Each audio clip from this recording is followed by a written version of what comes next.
আসসালামু আলাইকুম। প্রবীণ মুক্তিযোদ্ধা বা মুক্তিযুদ্ধের সময় তার ভূমিকা অপরিসীম ছিল। বিভিন্ন রাজনৈতিক ব্যক্তিদের বক্তব্য এটা ফুটে ওঠে। কথা বলছি এই মুহূর্তে ঝুকাঙ্গা নেহি সালাই স্টাইলে বাংলাদেশের রাজনীতিতে একজন লোক কথা বলেন। তার নাম হচ্ছে কি, ছবি দেখে নিশ্চয়ই বুঝতে পারছেন, ফজলুর রহমান ওরফে জামাতের দেওয়া নাম হচ্ছে ফজু পাগলা। এটা তিনিই বলেন যে জামাত তাকেই নাম দিয়েছে। তো যাই হোক, এই মুহূর্তে তাকে নিয়ে নানান জল ঘোলা হচ্ছে। বিএনপির একদম সর্বোচ্চ পর্যায় থেকে তার যে বক্তব্য বা যেই ভাষায় তিনি এনসিপি কে ডিল করেন বা সরকারকে ডিল করেন, বিএনপি মনে করছেন যে তার মুখে লাগাম দেওয়া উচিত। সেই কারণে বিএনপি তার সকল পদ থেকে তাকে আগামী 3 মাসের জন্য সাময়িকভাবে এক ধরনের বহিষ্কারই করছে বা তার পদ স্থগিত করেছে। তো ফজলুর রহমান সাহেব কি চুপ আছেন? না, এই মানুষটার মুখ কিন্তু বন্ধ হবে না।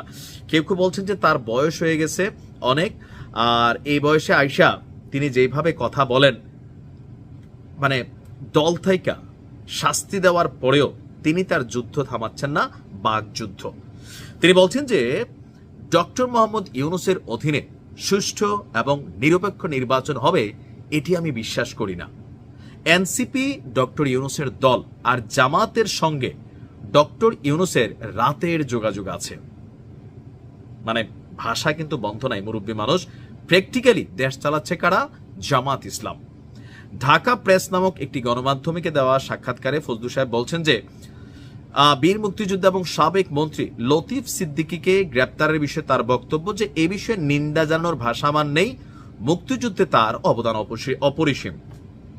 তো আমরা দেখেছি সরকারের বক্তব্য, পুলিশের বক্তব্য যে লতিফ সিদ্দিকী সহ সেখানে আরো অনেকে আপনার দেশ বিরোধী অথবা নাশকতামূলক, ষড়যন্ত্রমূলক অ্যাক্টিভিটিসের একটা আলোচনা চলছিল।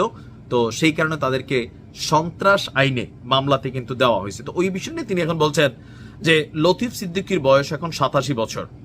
সেই লতিফ সিদ্দিকীকে আটক করা হলো, অপমান করা হলো বা মিটিং ভেঙে দেওয়া হলো। যারা ভেঙে দিয়েছে আমি তাদেরকে বলবো তারা এই দেশের সবচেয়ে অকাল মানে অপরিণামদর্শী।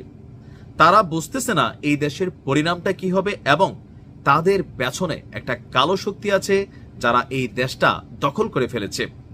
বিএনপি যত তাড়াতাড়ি এটা বুঝতে পারবে তত বেশি মঙ্গল হবে।